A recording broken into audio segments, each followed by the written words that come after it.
দেখো, আজকের ভিডিওতে তোমাদের জন্য আমি দ্বিঘাতকরণী চ্যাপ্টারে একটা ছোট প্রশ্ন নিয়ে আলোচনা করব। এই ছোট প্রশ্নতে এদের মধ্যে রাশি দুটোর মধ্যে কে ছোট কে বড় আমরা খুঁজে বের করব। আমরা টেক্সট বুকে যে অঙ্ক করেছি সেখানে কিন্তু আমরা মাঝখানে প্লাস দিয়ে করেছি। আজকের ভিডিওতে আমরা যেটা অঙ্ক নিয়েছি সেখানে মাঝখানে মাইনাস দিয়ে আছে। এই টাইপের অঙ্কগুলো কিভাবে করব তোমরা একটু দেখে নাও। সবার প্রথমে আমরা যে রাশিমালা দুটো দিয়েছে তার প্রথম রাশিটা টুকে নিলাম। টুকে নিয়ে এটাকে আমরা কি করব, করণীয় নিরসনের মতো করে একটু ভেঙে নিব।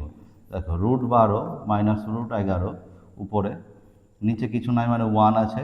তাহলে আমরা এর করণীয় নিরসন করতে চাইলে আমরা উপরে √12 প্লাস √11 দিয়ে গুণ করব, নিচে আমরা কি করব √12 প্লাস হচ্ছে √11 দিয়ে গুণ করব। ঠিক আছে, তাহলে উপরে আমাদের a² মাইনাস b² ফর্মুলা পড়লে এটা 12 মাইনাস 11 হয়ে যাবে, আর নিচে √12 প্লাস √11 থাকবে। তাহলে এটা হয়ে গেল কত, 1 বাই হচ্ছে কত √12 প্লাস হচ্ছে √11। এবারে আর একটা যে রাশিমালা দিয়েছে সেটা একটুকে নিব। সেখানে দেখো একবার তোমরা, সেখানে দেওয়া আছে √11 মাইনাস √10।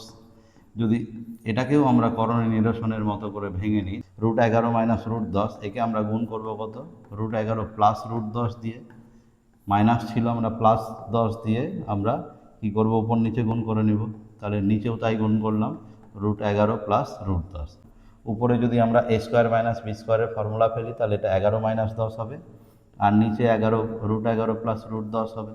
তাহলে উপরে হয়ে গেল কত, 1, আর নিচে হলো √11 প্লাস √10। এবার আমরা তুলনা করব এই দুটো রাশির মধ্যে। কোন দুটো, একবার একটু ভালো করে দেখে নাও। এই যে এই রাশিটা আর এই রাশিটা, এই দুটোর মধ্যে আমরা তুলনা করব। তুলনা কিভাবে করব, যদি দুটো ভগ্নাংশের লব এবং হরের মধ্যে লব একই থাকে তাহলে হরে যার বড় থাকবে সে ছোট হবে। যেহেতু এই দুটো ভগ্নাংশের দুটোরই লবে কত আছে দেখতে পাচ্ছ, 1 আছে, আর হরে কত আছে, একটার হরে আছে √12 যোগ √11। দেখো, তোমরা একটা জিনিস নিশ্চয়ই বলতে পারবে, √12 আর √10 মধ্যে √12 হচ্ছে বড়। তাহলে এখান থেকে আমরা বলতে পারবো যে √12 সাথে যদি আমি √11 যোগ করি তার মানটা নিশ্চয় √10 সাথে √11 যোগ করলে এর মানের থেকে বড় হবে, তাই না? তাহলে আমরা দুদিকে কি করলাম, √11 যোগ করলাম। তাহলে অসমীকরণে যদি আমরা ভগ্নাংশ আকারে উল্টে দিই কোনো একটা রাশিমালাকে, অর্থাৎ এদিকে 1/√12 যোগ √11 লিখছি, আর এদিকে 1/√10 যোগ √11 লিখছি। এই দুটোর মধ্যে কে বড় হবে, এই অসমীকরণটা পাল্টে যায়, মানে ছিল গ্রেটার দ্যান হয়ে যায় লেস দ্যান। তার কারণ তোমরা একটু দেখে নাও, যে যদি 3 আর 2 এর মধ্যে 3 বড় হয় তাহলে 1-এর 3 আর 1-এর 2 এর মধ্যে 1-এর 2 বড় হয়, তাই না? তার মানে উল্টে দিলে অসমীকরণ চিহ্নটা পাল্টে যায়, সেই জন্য এখানে অসমীকরণ চিহ্নটা কি হলো, পাল্টে গেল।